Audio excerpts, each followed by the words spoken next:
Supreme Mobiles and Supreme Super Apple Days. Get instant discount up to 15,000 on iPhone. இந்த பையனும் இந்த பொண்ணும் love பண்றாங்க. இந்த பொண்ணு யாரு? My ex-girlfriend. Velamal feels proud to honor the physical education teachers with 5 cars and 15 lakhs. சம்மனை கையெழுத்து போட்டு வாங்கிக்கலாம் தான் நான் இருந்தேன். வந்தவங்க எதுவுமே சொல்லல. சம்மனை ஒட்டிட்டு நான் படிக்கணுன்றதுக்காக கிளிக்க சொன்னேன். வெளியே மீடியா இருந்தாங்க. எனக்கு அன்னிசியானது வெளியே வருது. அதனால நான் தான் தம்பியை கிளிக்க சொன்னேன். இல்ல நீங்க அதை சொல்லாதீங்க, அதை சொல்லாதீங்க. நான் தான் கிளிக்க. இதுல என்ன பயம் இருக்கு? எடுத்த உடனே ஒரு பிரவீனோட சத்தம், என்ன நீ சொல்றியா, என்ன நீ சொல்றியான்னு ஒரே சத்தம். கூட இருக்கிறவங்க மேல கைய வச்சாதான் எங்களுக்கு இன்னும் கோவம் வரும்ன்றது உங்களுக்கு நல்லா தெரியும். மென்டலி எங்களுக்கு டிஸ்டர்ப் பண்ணணும். கொண்டு போவாங்க, ரிமாண்ட் பண்ணுவாங்க. நம்ம துளியை அந்த மாதிரி ஒரு சூழ்நிலையே இல்லை. ஆனா இவங்க அதை ஸ்கிரிப்ட் பண்ணிட்டாங்க. அவரை அனுப்பலன்னா நாங்க போர்ஸ் இறக்குவோன்றாங்க. எங்க போர்ஸ் இறக்கி நீ எங்க தம்பியை கைது பண்ற அளவுக்கு அவர் என்ன பண்ணிட்டாரு? அவரு காவல்துறை மேல நம்மளுக்கு ரொம்ப அதிக மரியாதை இருக்கு. இவங்க இவ்வளவு இப்படி நடந்துப்பாங்கன்ற எண்ணமே எங்களுக்கு கிடையாது. நாங்க அவர் ஒரு எக்ஸ் சர்வீஸ்மேன், அவர் மேல கையாண்டிருக்கவே கூடாது. என்னையே கைது பண்ணிட்டு போங்க, இல்லாட்டி நான் தான் கிளிக்க சொன்னேன். அது நாங்க எதிர்பார்க்காம நடந்த அது ஒரு முழுக்க அவங்க பிளான் பண்ணி வந்துதான் அதை நடத்தினாங்க, அதை செஞ்சாங்க. அண்ணன் கைது பண்ணி கூட்டு போனது நாங்க எதுவுமே எதிர்பார்க்கல. நான் பிரஸ் இது வரைக்கும் மீட் பண்ணதில்லை, இது மாதிரி பேசினது கிடையாது. இன்னைக்கு அவசியம் வந்துருச்சு, அதனால நான் உங்க எல்லாரையும் சந்திக்கிறேன். நான் நேத்தே சந்திச்சிருக்கணும். அண்ணனையும் என் தம்பி சுபாவையும் அந்த காவல் நிலையத்தை வச்சிருக்காங்க. அவங்க ஈகோல தான் எல்லாத்தையும் செய்யறாங்கன்றது தெரிஞ்சுதான் நம்ம அமைதியா இருக்கணும்னு நான் பொறுத்திருந்தேன். அவங்க இரவு வந்துருவாங்கன்ற ரொம்ப எதிர்பார்ப்புல தான் நான் இருந்தேன். அவங்க இப்ப ரிமாண்ட் பண்ணிட்டாங்க, நேற்று இரவு ரிமாண்ட் பண்ணிட்டாங்க. சரி, இதுக்கு மேல நம்ம பேசாம என்ன நடந்ததுன்றதை உங்ககிட்ட சொல்லிடணும். மீடியாவுக்கு நான் ரொம்ப நன்றி சொல்லணும். ஏன்னா அவங்க எங்களோட சிசிடிவி கவர் பண்ணது கேட்டுக்கு வெளியே, அந்த இடப்பட்ட இடத்துல நாங்க எங்களுக்கு இல்ல, சிசிடிவி கவரேஜும் இல்ல. அதை கவர் பண்ணி கொடுத்த மீடியாவுக்கு நாங்க ரொம்ப நன்றி சொல்லணும். இன்னொன்னு, சம்மன் கொண்டு வராங்கன்ற செய்தி எனக்கு வந்தது. வரும்போது சரி, அன்னைக்கும் இதே மாதிரிதான் கொண்டு வந்தாங்க, வலசரவாக்கத்துல இருந்து கொண்டு வந்தாங்க. அவரு ஊர்ல இருக்காருன்றத தெரிஞ்சுதான் வந்தாங்க. ஆனா தெரியாத மாதிரி என்கிட்டதான் கேட்டாங்க. நான் அவங்கள காத்திருக்க சொல்லி அவர் வந்தக்கப்புறம் சந்திச்சு கையெழுத்து வாங்கி எடுத்துட்டு போனாங்க. அப்பவே சொன்னார் இவர் 2 வாரம் முழுக்க எனக்கு தேதி இல்லை அப்படின்னு. அவங்கதான் கேட்டு அந்த 27ஆம் தேதியை கேட்டு வாங்கிட்டு போனாங்க. உங்க வழக்கறிஞர்கள் அங்க எழுதி கொடுக்கட்டும், அதுக்கப்புறம் இன்னொரு தேதி கொடுத்துக்கிறோம்னு சொல்லி அவங்கதான் சொல்லி வாங்கிட்டு போனாங்க. நேத்து வழக்கறிஞர்கள் போன போது எழுதி வாங்கிக்கிட்டு உடனே அங்கிருந்து கிளம்பிட்டாங்க சம்மன் எடுத்துட்டு. ஆனா தேதி என்னன்னு அவங்களுக்கும் தெரியாது. மாதிரி வராங்கன்னு சொன்னாங்க. சரி, வந்தா இன்ஸ்பெக்டர் நம்ம சந்திச்சு பேசி சம்மனை கையெழுத்து போட்டு வாங்கிக்கலாம் தான் நான் இருந்தேன். அப்படி ஒருவேளை எங்க கிட்ட கொடுக்க விருப்பம் இல்லைன்னா வீட்டுல எல்லாரும் இருந்தாங்க, வேற யார்ட்டையாவது கொடுத்துருக்கலாம், இல்ல என்கிட்டயே அவங்க சந்திச்சு கொடுத்துருக்கலாம். அவரு ஊர்ல இல்லைன்றது எல்லாருக்கும் அவங்களுக்கு நல்லா தெரியும். கிருஷ்ணகிரியில இருக்காருன்றது தெரியும். அவரை சந்திச்சு அங்க கூட அனுப்பி இருக்கலாம்.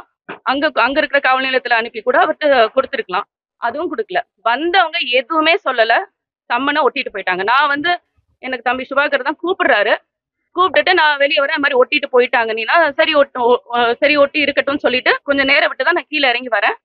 நம்ம வழக்கறிஞர் சொல்றாங்க, சரி காவல்துறை ஒட்டிட்டு போயிட்டாங்கன்னா நீங்க எடுத்துருங்க அது அப்படின்னு சொல்றாங்க. எனக்கு அது என்ன பாலியல் குற்றம்னு போட்டு எத்தனை வருஷமா தான் இருப்பீங்க. சரி, இப்ப நீதிமன்றம் விரைவுபடுத்த சொல்லியிருக்கு. அது என்ன இப்ப உடனே அடுத்த நாளே வரணும்னு, சரி ஒரு ஊர்ல இல்லைன்னு தெரியும், நீங்க வேணும்னே இதை செய்றீங்கன்றது எனக்கு தெரியும். நான் வீட்டுல இருக்கேன், என்கிட்ட அதை பேசிட்டு கூட நீங்க ஒட்டிட்டு போயிருக்கலாம். யாருமே இல்லாத வீட்டுல ஒட்டிட்டு போன மாதிரி நீங்க ஒட்டிட்டு போயிட்டீங்க. நான் வெளியே பாக்குறேன், தம்பி இது மாதிரி சொல்றாரு ஒட்டிட்டாங்க நீனா. அப்புறம் பிரஸ் மட்டும் தான் நின்றுட்டு இருந்தாங்க. எனக்கு ரொம்ப அன்ஈசியா இருந்தது அவங்க முன்னாடி வர்றதுக்கு. நான் நைட் ட்ரெஸ்ல இருந்தேன், நான் வெளியே வரல. சரி, தம்பியை தான் கிளிங்க தம்பி, இல்ல போலீஸ் போகணும், போலீஸ் போயிட்டாங்க அப்படின்னு சொன்னாரு. அதனால நான் கிளிக்க சொன்னேன். நான் தான் கிளிக்க சொன்னேன் அவரை. நான் படிக்கிறதுக்காக கிளிக்க சொன்னேன். அவர் கிழிச்சு என்கிட்ட கொண்டு கொடுத்தாரு. கொடுத்துட்டு நான் உள்ள உட்காந்து அது 2 மூணா கிழிஞ்சதுனால உட்காந்து அதை படிச்சுக்கிட்டு இருந்தேன். அந்த தேதியை பார்த்துட்டு அடுத்த நாளே வர சொல்லியிருக்காங்க. அன்னைக்கு இவங்க அப்படி ஒத்துக்கலையே அப்படின்னு, அப்படி சொல்லலையே அப்படின்னு சொல்லிட்டு நான் அந்த தேதியை பார்த்துட்டு இருக்கேன். அப்பதான் எனக்கு தெரியல நடந்தது என்னன்னு எனக்கு தெரியல. இந்த கேட்டுக்கு உள்ளதான் நடந்தது. நான் அங்கிருந்து உட்காந்து பார்க்கும்போது கேட்டு திறந்தது மட்டும் கேட்டுச்சு, பார்த்தேன். நான் எடுத்த உடனே ஒரு பிரவீனோட சத்தம், என்ன நீ சொல்றியான்னு ஒரே சத்தம். எனக்கு நான் இதை சுத்தமா நாங்க எதிர்பார்க்கல. சம்மன் கொடுத்தாங்க, நாங்க சம்மனை எடுத்து வச்சு நாங்க படிச்சுட்டு இருக்கோம், அவ்வளவுதான். நான் சுத்தமா அதை எதிர்பார்க்கல. அப்புறம் அங்கிட்டு தள்ளிட்டு போறாங்க, செய்யறாங்க. அப்புறம் நான் அண்ணன் இப்படி இழுத்துட்டு போகும்போது தான் நம்ம எப்படி சும்மா இருக்குது. நம்ம நாங்க எல்லாம் உங்களுக்கு தெரியும், நாங்க கட்சி ஒரு குடும்பம் மாதிரி நாங்க எல்லாரும் சேர்ந்து ஒன்னா பயணிக்கிறோம். எங்களை விட கூட இருக்கிறவங்க மேல கையை வச்சாதான் எங்களுக்கு இன்னும் கோவம் வரும்ன்றது உங்களுக்கு நல்லா தெரியும். மென்டலி எங்களுக்கு டிஸ்டர்ப் பண்ணணும். அப்புறம் அவரை கூட்டு போறாங்க. நான் வெளியே வர்றேன். வெளியே பார்த்தா அவர் ஒரு ரிட்டையர்டு ஒரு எக்ஸ் சர்வீஸ்மேன். அவரை எப்படி ஒரு குப்பை மாதிரி நீங்க எல்லாரும் பார்த்துட்டு தான் இருந்தீங்க. அவர் எப்படி உள்ள தூக்கி போடுறாங்க? அவர் என்ன, அவர் இங்க செக்யூரிட்டியா இருக்காரு, நம்மளுக்கு பாதுகாவலரா இருக்காரு, அவருக்கு கன் வச்சிருக்கிறதுக்கான லைசன்ஸ் வச்சிருக்காரு, அவரு அதை கையிலேயே எப்பவும் வச்சிருக்காரு, தன் பையில எப்பவும் வச்சிருக்காரு. அவரை அப்படி உள்ள தூக்கி போட்டு கொண்டு போறீங்க. நான் பார்த்துட்டு நான் போறேன். எனக்கு முதல் என்ன நடந்ததுன்னு தெரியாது. நான் போய் அவர் பிரவீனை அணுகும் போது, இன்ஸ்பெக்டர் அணுகும் போது அவர் சொல்றாரு, பாருங்க என்ன நடந்தது, என்ன பண்ணிட்டாரு பாருங்கன்றாரு. அப்ப சட்ட கசங்கி இருக்கு, அது கொஞ்சம் கலைஞ்சிருக்கும். நான் அண்ணன் எதுவும் தள்ளிட்டாரு இல்ல வார்த்தை எதுவும் தப்பா பேசிட்டாரோன்ற ஒரு எண்ணத்துல தான் சரி சாரி சார் நீங்க விடுங்க சார், நான் இது அவங்க கைது அளவுக்கு கொண்டு போவாங்க, ரிமாண்ட் பண்ணுவாங்க, நம்ம துளிய அந்த மாதிரி ஒரு சூழ்நிலையே இல்ல. ஆனா இவங்க வந்து அதை ஸ்கிரிப்ட் பண்ணிட்டாங்க. முதல்ல ஸ்கிரிப்ட் பண்ணி தான் வந்திருக்காங்கன்றது நல்லா தெரியும். கேட்டை திறந்து கேட்கிறாரு. கேட்டதோட பிரவீன் தான் தள்ளிட்டே உள்ள வந்து அவரை வந்து கூடவே 2 போலீஸும் வரணும்ன்ற தேவை என்ன இருக்குன்னு எனக்கு தெரியல. வந்து அவர் அப்படி இழுத்துட்டு போய் கூட்டு போறாங்க. அப்பதான் நீங்க எல்லாரும் சாரி கேட்டாங்க. சாரி என்னங்க சார், எங்களுக்கு எங்க கல்யாணம் ஆனதுல இருந்து அவர் இந்த கைதாயிருவாருன்னு சொல்லிட்டு இருக்கு. நாங்க எல்லாத்துக்குமே துணிஞ்சுதான் இருக்கோம்.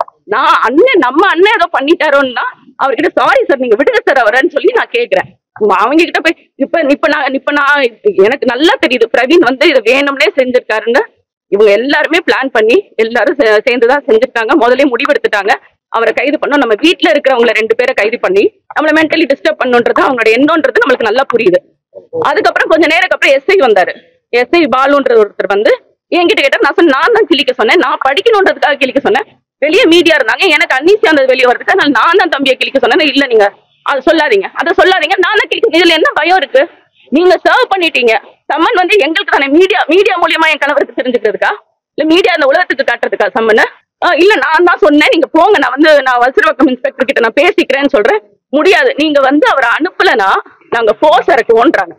எங்க போர்ஸ் இறக்கி நீ எங்க தம்பியை கைது பண்ற அளவுக்கு அவர் என்ன பண்ணிட்டாரு அவரு? இது முழுக்க காவல்துறை வந்து திட்டமிட்டு பண்ணது. இது நீலாங்கரை காவல்துறை அவங்க மொத்தமா சேர்ந்து இது அது இன்ஸ்பெக்டர் பிரவீன் வந்து ஏதோ முன்னாடியே அவரு, ஏன்னா நாங்க அந்த எங்க வீடு முற்றுகையிட வந்த போதும் நம்ம தம்பிங்க எல்லாம் அமைதியா அங்க இருக்காங்க. உள்ள போக சொல்லுங்கன்னு அவர் அப்படிதான் நம்மள தம்பி ஏதாவது ஒரு பிரச்சனை பண்ணாங்களா? இதுக்கு முன்னாடி அவங்க வந்து நம்மள வந்து வீடை முற்றுகையிட வரும்போது எங்க அண்ணனோட சசியனோட வண்டியை வந்து பின்னாடி கல்லத்தை எடுத்தாங்க. அவங்க கண்ணு முன்னாடியே தான் இருந்தாங்க. எத்தனை நாளுக்கு அப்புறம் அவங்க எஃப்ஐஆர் போட்டாங்க? இப்ப நேத்து போய் கேட்கும் போது எஃப்ஐஆர் போட்டுட்டோம், நாங்க கைது பண்ண 10 பேர்ல அவர் ஒருத்தர்னு சொல்றாங்க. எத்தனை நாள் போய் அவங்கள போய் பார்த்திருக்கோம், ஒரு நடவடிக்கையும் அவங்க எடுக்கல. இப்ப என்ன அன்னைக்கும் அவர் அதே தான் பண்ணாரு. அப்ப இருந்தே அவருக்கு வந்து எங்களுக்கு வந்து சந்தேகம், அவருக்கு ஏதோ ஒரு எங்க மேல அது வீட்டுல வந்து ஏதாவது இந்த மாதிரி கையை வைக்கணும்ன்றது அவரோட எண்ணம். வீட்டுல இருக்கிற நேரடியா அவர் பண்றதை விட வீட்டுல கூட இருக்கிறவங்க பண்ணும் போது அந்த மென்டலி டிஸ்டர்ப் ஆவாங்க. எங்களை டிஸ்டர்ப் ஆக்கணும்ன்றது அவங்களோட எண்ணம். நான் சுத்தமா எதிர்பார்க்கல. அதே மாதிரி காவல்துறை மேல நம்மளுக்கு ரொம்ப அதிக மரியாதை இருக்கு. இவங்க இவ்வளவு இப்படி நடந்துப்பாங்கன்ற எண்ணமே எங்களுக்கு கிடையாது. நாங்க யோசிக்கவும் இல்லை. இதுக்கு முன்னாடி சம்மன் கொண்டு வந்திருக்காங்க, மரியாதையா பேசுவாங்க, கொடுப்பாங்க, அவர்கிட்ட கையெழுத்து வாங்குவாங்க. இப்படிதான் நடந்திருக்கு. தவிர ஒட்டிட்டு போனது எனக்கு முதல் விருப்பம் கிடையாது. நான் வீட்டுல இருக்கேன், இல்ல என்கிட்ட சொல்லிட்டு அவங்க ஒட்டிட்டு போயிருக்கலாம். யாருமே வீட்டுல இல்லாத வீட்டுல அவங்க ஒட்டிட்டு போன மாதிரி ஒட்டிட்டு போயிட்டாங்க. அதுக்கப்புறம் தான் நான் வந்து அவர் போர்ஸ் இறக்கும் அப்படிலாம் சொல்லும் போது எனக்கு நல்லா தெரியும். நம்ம வழக்கறிஞர்ல இருந்து நம்ம கட்சி பிள்ளைங்க எல்லாருமே வந்துட்டு இருக்காங்கன்றது எனக்கு தெரியும். எனக்கு இதை வந்து அவங்க சென்சிடைஸ் பண்ணணும், 2 பேருக்குள்ள ஒரு பிரச்சனையை உண்டாக்கி நம்ம பிள்ளைங்களை கைய வைக்கணும்ன்றது அவங்க முடிவு எடுக்கிறாங்கன்னு தான் எனக்கு தோணிருச்சு. அதனாலதான் நான் வந்து சுபா சரிங்க தம்பி நீங்க போங்க நம்ம பாத்துக்கலாம்னு சொல்லி. ஆனா இது நான் ரொம்ப நம்பிக்கை வச்சிருந்தேன். அவங்க இரவு வந்துருவாங்கன்னு நான் நினைச்சிட்டு இருந்தேன். அவங்களை ரிமாண்ட் பண்ணிட்டாங்க. இனி நீதிமன்றத்துக்கு வழக்கு போயிருச்சு. நாங்க நீதிமன்றத்துக்கு மேல நாங்க ரொம்ப அதிக மரியாதை வச்சிருக்கோம், நம்பிக்கை வச்சிருக்கோம். நாங்க அவங்களை விரைவில் வெளியே எடுத்துருவோம். இது நாங்க அவர் மேல மனித உரிமையிலேயே நாங்க வழக்கு தொடருவோம். பிரவீன் பண்ணதுக்கு அவர் வந்து ஒரு எக்ஸ் சர்வீஸ்மேன். அவர் மேல அப்படி அவங்க கையாண்டிருக்கவே கூடாது. அவர் இங்க இருக்க அவரோட வேலையை தான் அவர் செஞ்சுட்டு இருந்தார். மரியாதையா அவர்கிட்ட பேசி உள்ள வந்திருக்கணும். என்ன கிழிச்சதுக்கு நீங்க அப்படி ரியாக்ட் பண்ணுவீங்களா? நீங்க மரியாதையா பேசி உள்ள வந்து யாரு கிழிச்சாங்கன்னு கேட்டிருக்கலாமே, பேசிருக்கலாமே. ஏன் மேடம் கிழிச்சிங்கன்னு என்கிட்ட கேட்டிருக்கலாமே. என்னையே கைது பண்ணிட்டு போங்க. இல்லாட்டி நான் தான் கிழிக்க சொன்னேன். என்னது நான் தான் கிழிக்க சொன்னேங்க? அதை நான் சொல்லிதான் தம்பி வந்து கிழிச்சாரு. நேற்று இதை பேசக்கூடாது, அவர் என்ன ஈகோல இருக்காருன்றது நம்மளுக்கு நல்ல எனக்கு முதல் தெரியல. மீடியாவுக்கு ரொம்ப நன்றி. நான் ரொம்ப நேரம் வரைக்கும் எனக்கு புரியாமே இருந்தது. நான் மீடியால தான் அந்த வீடியோ பார்க்கும் போதுதான் அண்ணன் ஒண்ணும் பண்ணல, அவர் சும்மா நின்னவரை இவர் அந்த சத்தம் கொடுத்தது. என்ன தள்ளுறியா நீ, என்ன பண்றியா, இந்த சத்தம் எல்லாமே ஒரு டிராமா பண்ணிதான் அவர் வந்து உள்ள வந்து அவர் அப்படி ரொம்ப அப்படி இழுத்துட்டு போனது. அது நம்மளுக்கு நம்ம எல்லாருமே ஒரு குடும்பமா நம்ம இருக்கோம். நம்ம அதெல்லாம் நம்மளுக்கு அது தேவையில்லை. சட்டத்துக்கு புறமா உண்மையில எதுவும் செஞ்சுட்டாங்களா? நீங்க பண்ணுங்க. அவர் ஒண்ணுமே பண்ணாதவர். நான் நீங்க அதுல சாரி கேட்டாங்க என்னங்க, நான் எங்க அண்ணன் ஏதோ பண்ணிட்டாருன்னு எனக்கு இன்னும் புரிதல் இல்லாம தான் நான் வந்து எனக்கு ஒண்ணுமே புரியல. நான் வந்து சாரி சார் நீங்க விடுங்க சார் அவர் அப்படின்னு சொல்லி நான் கேட்கிறேன். இதுதான் நேற்று நடந்தது. நான் நேற்று இதை பேசாத காரணம் அந்த ஈகோல அவர் வேற ஏதாவது பண்ணிடுவாரோ, நம்ம ஆளுங்க அங்க இருக்காங்கன்ற ஒரே இதனால தான் நான் அமைதியா இருந்தேன். இன்னைக்கு இதை கட்டாயம் பேச வேண்டிய சூழல் வந்து. Supreme Mobiles in Supreme Super Apple Days. Get instant discount up to 15,000 on iPhone. இந்த பையனும் இந்த பொண்ணும் லவ் பண்றாங்க. இந்த பொண்ணு யாரு? My ex-girlfriend. Velamal feels proud to honor the physical education teachers with 5 cars and 15 lakhs.